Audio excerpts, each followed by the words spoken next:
Hello, everyone. Welcome to another episode of Last Week on Arena. As always, I'm joined by the janitor. How are you, janitor? I am doing well. How are you?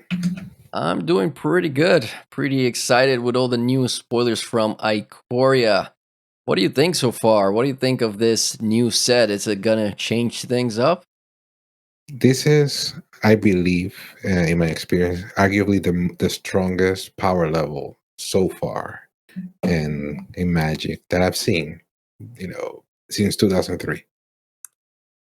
Yeah, I agree. This set is has a pretty crazy power level and also a lot of new stuff, including the whole mutation thing. I really like this mechanic, and I hope that we see a lot of play from it. Obviously, these creatures don't need to be played as with their mutate ability, but just thinking about putting one creature into another, making a four creature pile mutation. It's a very cool. And I definitely looking forward to doing that.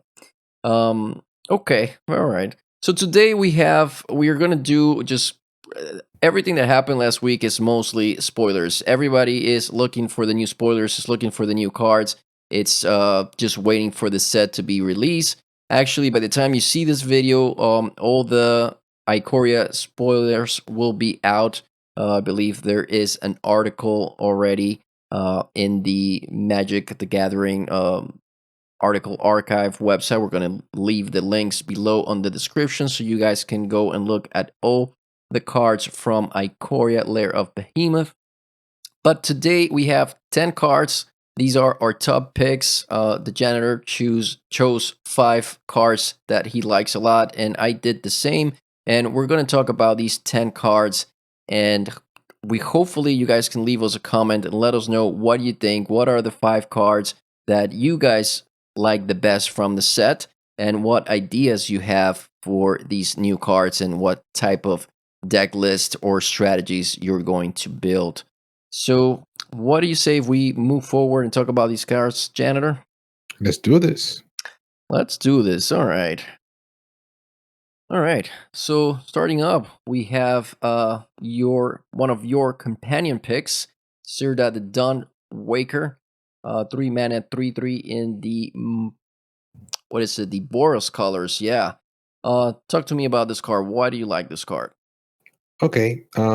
This card will open, I believe, the opportunity of many other cards that didn't have much play because maybe they were too expensive or like the value they could bring it was out of reach. My two best examples right now with this card, and this before I even do that, let's read out the card what this does, right? So the companion mechanic, it will come into consideration when each permanent in your starting deck has an activated ability. Remember, it's permanent. It could be artifacts, enchantments, creatures, anything. Planeswalkers. If you have activated abilities, this you have a copy outside of the game that you can bring whenever you need. But the fact that this card has an activated ability, which sometimes contradicts with other companions, this one has an activated ability, so you can have 3 other copies within the deck, and they're great. I mean, it's great to have them. You can have backups to take the special ability of this one of abilities you activate that aren't mana abilities cost 2 less to activate. This effect can't reduce the mana cost to less than 1 mana. And this is great for, okay, so let me give you my two favorite examples so far. Dawn of Hope. This card is enchantment, right? It comes down for two, one black, one white, one whatever. And it has two activated abilities. One is you pay two. If you gain life, you pay two, you draw a card. In this case, you'll only pay one. And for 4 mana, you can create a 1/1 lifelink token, which will also feed the drawing mechanic on it. But with this guy, with Sirda here, it's only 2 mana for a 1/1 white token. Now, the other example that I have is with the red dragon for the the Scarget ghoul Scarget Hailkite. Scar- Skargan Hailkite. Thank you, Slayer. So Skargan has the ability to, as long as it has a counter on it, it will do a sort of shock for 4 mana. However, for 2, you can really go to town with that guy. Just go sap this, sap that, shock that, kill him to the face. It's an incredible addition, and equipment's way cheaper. Some activated abilities within the equipment that say an equipment, Embercleave, you can equip it with 1. The possibilities are really good here, so I can't wait to play with that with this Yeah. card. Yeah. Pretty cool. You're right. So this is activated abilities of permanents that are already on the battlefield, and that Correct. usually these activated abilities are pay abilities. So pay this amount to do something. Um. So yeah, that And makes a lot of just sense.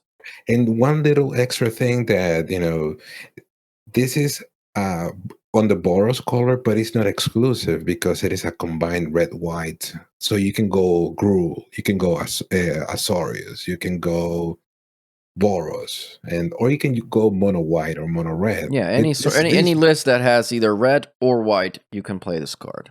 and Yep. it means it opens up a lot. So yeah, I'm really happy with this. All right. Pretty cool. Yeah, I like this card as well. Just using it as a creature, not even as a companion, I think it's really cool. All right. All right, let's move on. All right, so now we're looking at Lurrus. Lurrus of the Dream Den. 3 mana, 3/2 in the combinations of Orsov, white and black, and 1 card less to cast it. This is my pick for favorite companion, legendary creature Cat Nightmare. As a companion, it says each permanent card in your starting deck has converted mana cost 2 or less. That's already doable. I like this. It says if this card is in your chosen companion, you may cast it once from your outside the game. Of course, that's the companion mechanic. So, yeah, pretty interesting. As you said, in difference from Zirda, you cannot have this card inside your starting deck. It has to be the 1 copy, I believe, outside. Is this correct? Yes, that is correct. Because it doesn't meet the requirement itself of being 2 mana or less to cast. But that said, this is a really cool card. Also, just as a creature, so you don't even have to use this as your companion. I would probably put 2 or 3 of these because it's legendary in your deck list, and it has lifelink, so that's already good stats. 3 mana, 3/2 with lifelink. But it says during each of your turns, you may cast 1 permanent spell with converted mana cost 2 or less from your graveyard. So the reason I like this card is because as soon as I saw it, I'm imagining a aristocrat strategy in the Orsov colors, but also could be part of a Rakdos aristocrats deck. Basically, there's a lot of cool aristocrats creatures and permanents that cost 2 or less that you want to be recasting from your graveyard. There's your cat food decks that once you do return that cat, sometimes you don't have the food, so you can use the ability of Lurrus. It also says you may cast 1 permanent. So as a permanent, it doesn't have to be creatures. You can bring back your Witch's Oven from the graveyard if your opponent destroyed it. And just anything, if you have a sacrifice strategy, you keep sacrificing creatures maybe to drain your opponent for life. You get to bring those cards back from the graveyard into the battlefield to sacrifice them again. So I really do like Luros as a companion, specifically for that kind of strategy, just bringing things back from the graveyard, maybe enter the battlefield effect creatures could be awesome too. But yeah, I think the possibilities are really good with Luros. I mean, does this make sense to you, Janitor? What do you think? And did a pretty common card that is being played in the current meta that is also 2 mana, a permanent? It's called Croxa. Uh-huh. Croxa, you should be able to play card Croxa every turn. Yeah. So yeah, imagine that you have your Lurrus on the battlefield, and you get to keep casting Croxa, making your opponent discard, getting the benefit of possibly making 3 damage, and yeah, I that's pretty good. I just was like, wait a second, Crux is 2 mana. Yep. So you can, Again, yeah, it's yeah. gonna die every turn, but you guess what? It's coming back. Going back to aristocrats, I think the aristocrat strategy, either Orsov or Rakdos or Mardu, whatever it is, it's going to be really hyped with these new cards. There's a lot of new cards in Ikoria that help aristocrats. So, all right. Oh, Yeah, no. that's that. We're going to see a lot more of the cat food decks for a while, I guess. Yep. Okay, let's move on. So, this is one of your picks, Labyrinth Raptor, 2 mana 2/2 in the black and red Rakdos colors, creature, nightmare, dinosaur. All right, why don't you read this card for us and tell us why you like this card? Okay, Rakdos 2/2. Menace. Whenever a creature you control with Menace becomes blocked, defending player sacrifices a creature blocking it, and it pumps itself up, which is pretty cool. Now, why do I like this? Because my janky mind is thinking something of, uh, you know, creating a menace deck. There are several cards that has menace that they could be used properly. Angreth, Storm Crusader. Uh, there's also, I mean, you can even go a little bit with the Grixis and bring down the Gleaming Overseer for your amass creature, also having menace like like in a as a double. Atris, the Oracle of Half Truth, they have menace. You could Yeah, uh, there's definitely a madness theme going on. There's a new card called Haunted Nightmare, which we spoiled, I believe yesterday. 3 mana 4/5 that has madness. Those are great stats. So if you mhm. do have like some sort of madness strategy. Ikoria specifically brought a lot of cool menacing creatures to the game. Yeah. And if you put on into consideration a mayhem devil, whenever they sacrifice it, they're gonna get pinged as well. It's gonna be nuts. The Yeah, sacrifice mechanic too can be that's true. taking advantage of this.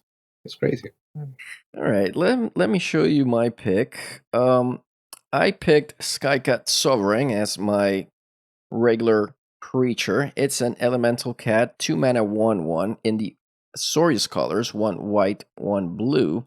It has flying, and it says Skycat Sovereign gets +1/+1 for each other creature you control with flying. And it has an activated ability, which you pay 4, create a 1/1 white cat bird creature token with flying. So the reason I picked this card is because, as you know, I'm a fan of the aggro lists. And I love playing aggro Azorius Flyers. I've always liked the aggro Flyers deck, and this card fits right in.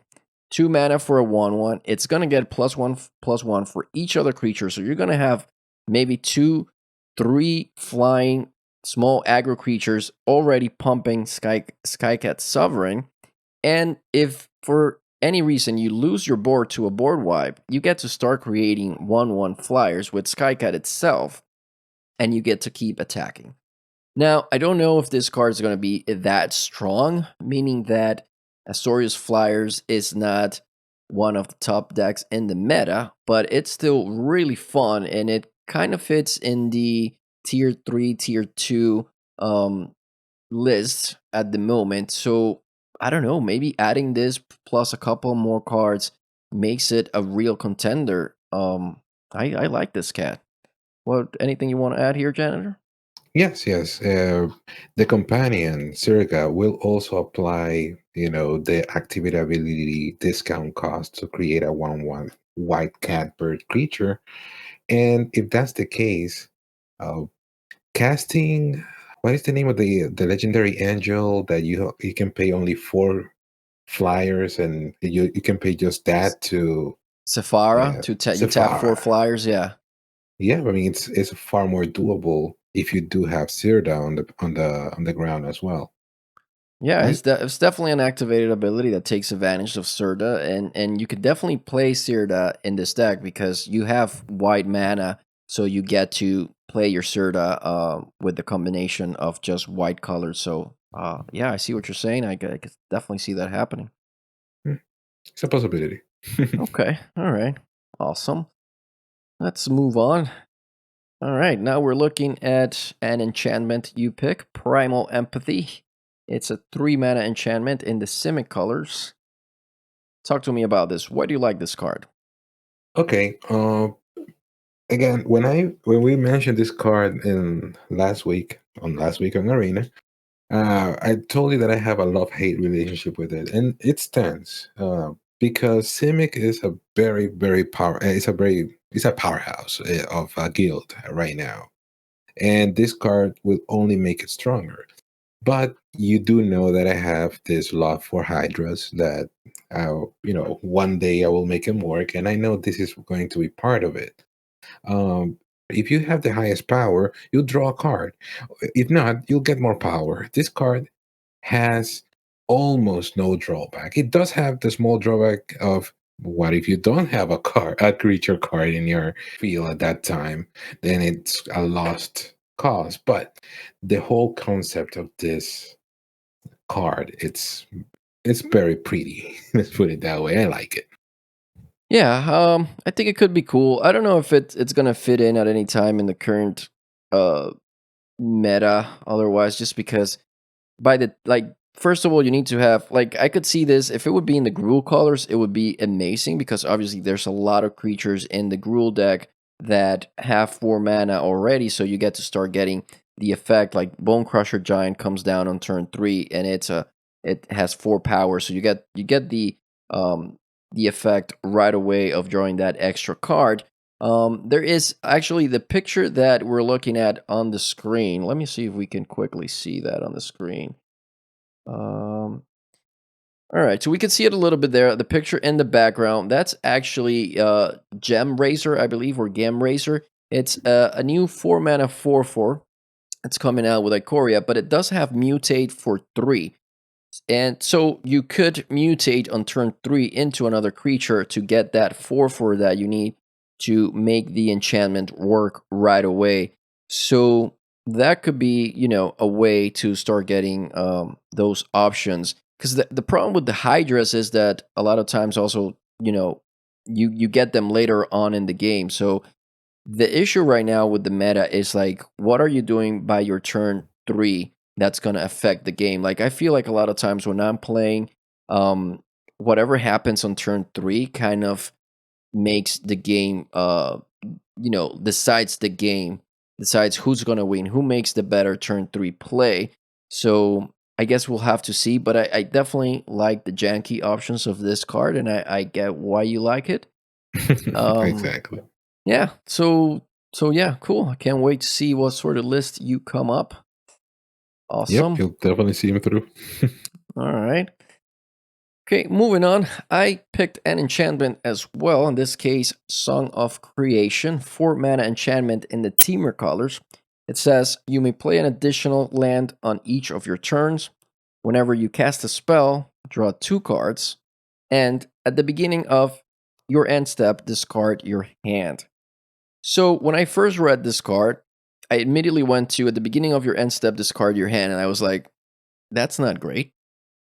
But then I saw the other effects. First of all, you get to play an extra land each turn, which is already good if you're doing it's already good if you're doing some sort of ramp strategy, which is a lot of the decks. Like I don't know, Teamer Adventures, Simic Ramp, Band Ramp, they're all playing ramped strategies. So this is obviously in the Teamer color, so you have to kind of arrange your list in that way.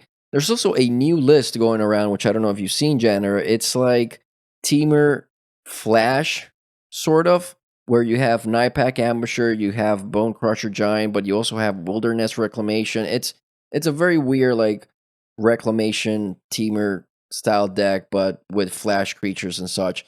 In any case, so you get to ramp. it also says whenever you cast a spell, draw 2 cards. So it doesn't matter. You're drawing cards whenever you cast something. So when I saw this, I immediately thought about Temur Adventures, and I said, all right. So you have all these adventures that you're casting every turn, most likely. Then those cards get exiled, so you can cast the other part of the spell later on. So you don't need to keep these cards in your hand. Hmm. And every time you cast them, you draw 2 extra cards, which could be 2 more adventures that you get to keep casting because you're playing extra lands, you keep casting stuff, and you really are not discarding your hand because you usually don't have anything in your hand. So this card it's gonna be crazy in that deck list. This card is really good if you're playing anything like that. Absolutely. And as I mentioned before, I believe this could potentially replace Escape into the Wilds in that deck. I mean, of course, it's worth experimenting and see how it effectively works at that point. But the fact that, say, you have two copies on these instead, like on the field, you should be able to outvalue in the long run a single copy of Escape into the Escape to the Wilds. Wilds. Yeah, Yes, I mean, you can even play them together. You can have maybe one copy of Escape to the Wilds in deck, and those cards again, they're not in your hand.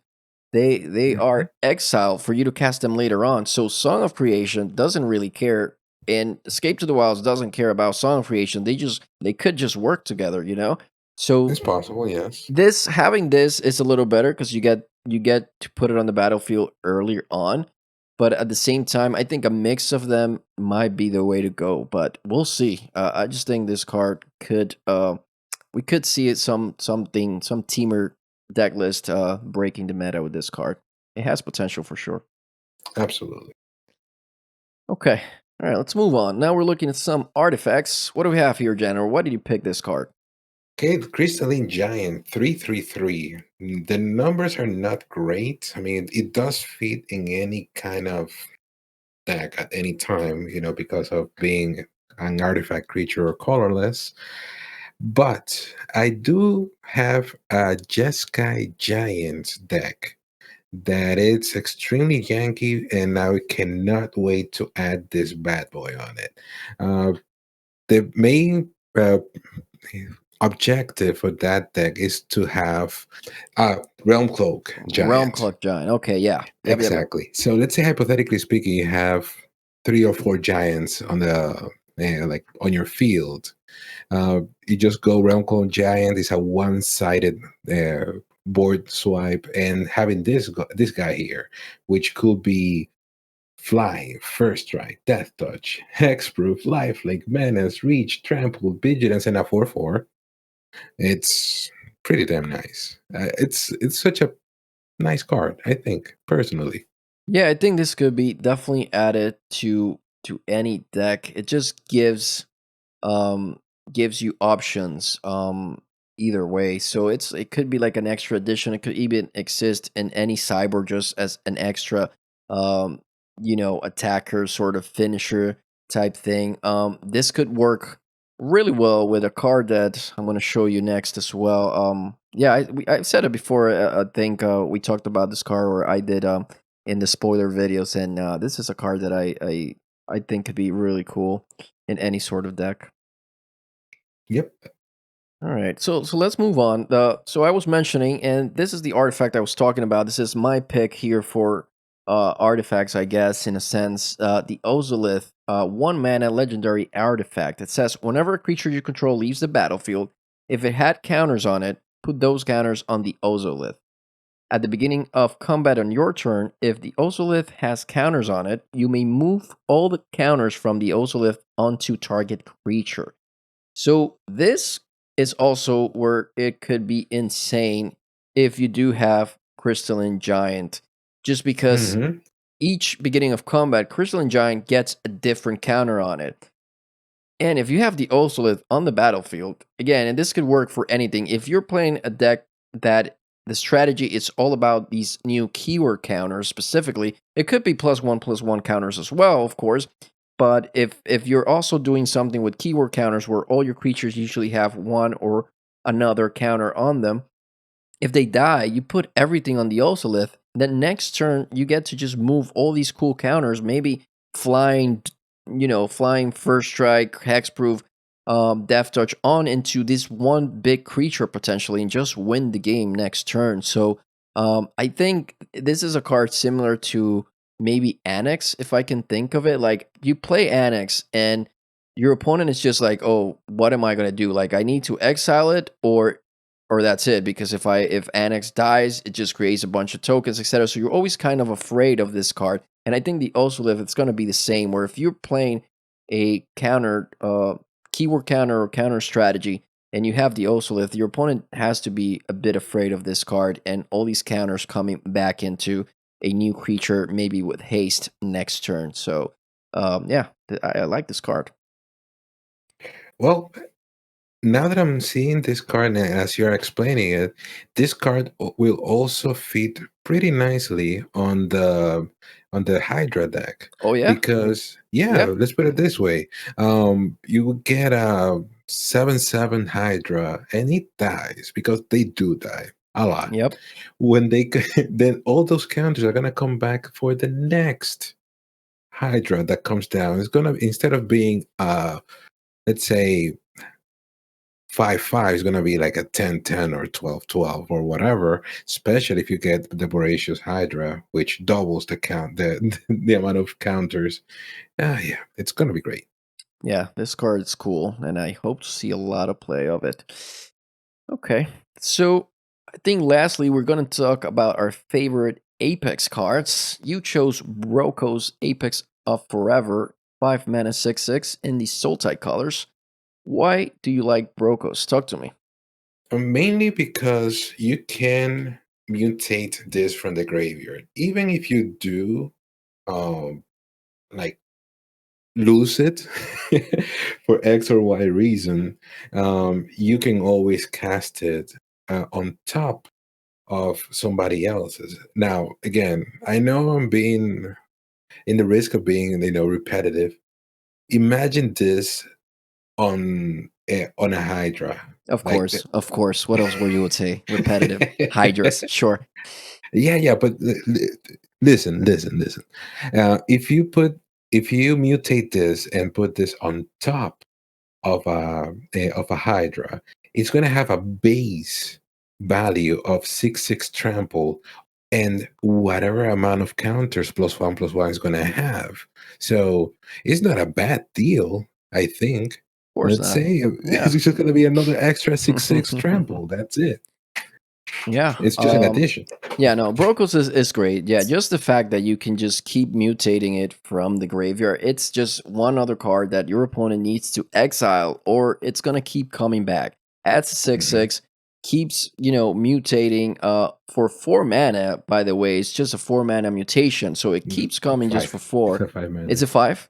Oh yeah, I'm Yeah, missing yes. that. Okay, yeah, it's two plus. Okay, so anyway, but for five mana custom mutation coming back from the graveyard, yeah, that's a great ability, and it makes sense. This could be one of the most played Apex, I think. Although all of them are pretty good, but yeah, Yeah, they're pretty good. this one has They're potential, especially the overshots. trample part of it as well. Like, yeah, it's great. Mhm. All right, so I'll show you my pick for the Apex, and I chose Snapdax Apex of the Hunt, 4 mana 3/5, legendary creature, dinosaur cat, nightmare. So as a 4 mana 3/5, you could say, all right, it's not that great, but it has double strike. So right away, you say 4 mana 3/5 double strike. Yeah, that's kind of nice. I would like to have that in my aggro Mardu deck potentially. But then this one has a mutate again for 5 as well, in the combination of could be Orsov or Boros. And it says whenever this creature mutates, it deals 4 damage to target creature or planeswalker an opponent controls, and you gain 4 life.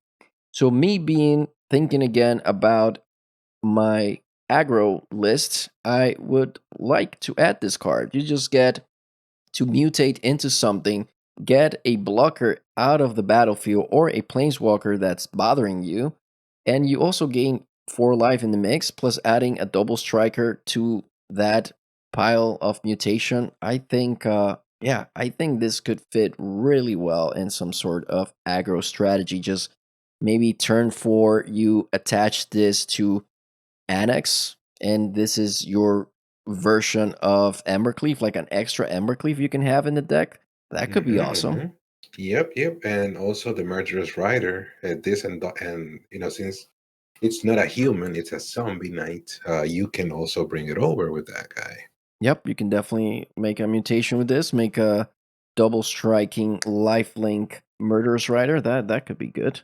Hmm. All right, all right. I think these are good picks. Obviously, there's a lot of really good cards in the set that uh we are not choosing as our picks today, but that we like. Um, so yeah, I think aside from that, this past week, I mean, everybody was just looking at these spoilers. Everybody was very excited. I did enjoy playing the cube. There was a cube event on Arena, I think, still going on. That was pretty cool. You got to mix cards from the latest set and from the old ones in Arena and just create a fun seal type deck and play with it. And that I actually felt like I had fun playing that cube. Like it wasn't too oversighted like some other draft events that are, happens quite often where you just draft really bad cards or you just get a Hmm. seal pool of really bad cards just because of luck. But I think the way they made it, where this cube has all these different cards, you really get a variety of good and bad and mid mid type cards that yeah, work really well. I really enjoy that event. Yep, I did play it too, and it was wild, man. That's all I can say. It was just all over the place. Yeah, I think And was it a 5 game event or something like. yeah, it was a 5 win or 3 losses. Yeah, I think I actually won 3-2, right? Like I won three games. And also, I mean, I did not by any means missed Settle the Wreckage at all. And I got Settle the Wreckage to death, and that was Yeah, a sad day I for can me. see that. Yeah, I had search for a Scanta in my pool, and every game out of those three, I think I got it on my opening hand or at least draw it like early on in the game. And those I definitely like I won those games. Just having search for a Scanta on the battlefield early on, like I could just scry and surveil, find what I need, whatever, and it was just game over after that. So that was fun. Yep. Yeah. All right, guys. So I think that was all we had for this week. We hope to return next week with some good stuff now that the Ikoria cards are going to be released. We're going to have a lot to talk about. Maybe the new Yeah. deck lists that are being played. Maybe whatever the pros are doing for the preview days, what sort of list they're coming up with. So we'll have a lot to talk next time. But for now, I think that's all. Uh, Jenna, thanks for being here like always. I like to Thank you give a for shout having out. me. I like to give a shout out as well, Jenna, before we leave to all the our supporters here at the Arena Underground YouTube. We just reached 200 subscribers this week, so that was pretty awesome. So thanks everyone, and thanks Jenna too for all your help and assisting with everything here in the channel. So I think it's a win-win for everyone, the viewers Yep. and us, right? It is indeed. Thank you very much, guys. All right. Sounds good. With that, we'll leave you. Guys, have a good one. We'll see you next time. Later. That was all for today. Please make sure to like and subscribe if you enjoyed the video, and click the bell icon if you want to get notified whenever we upload new videos. Have a good one.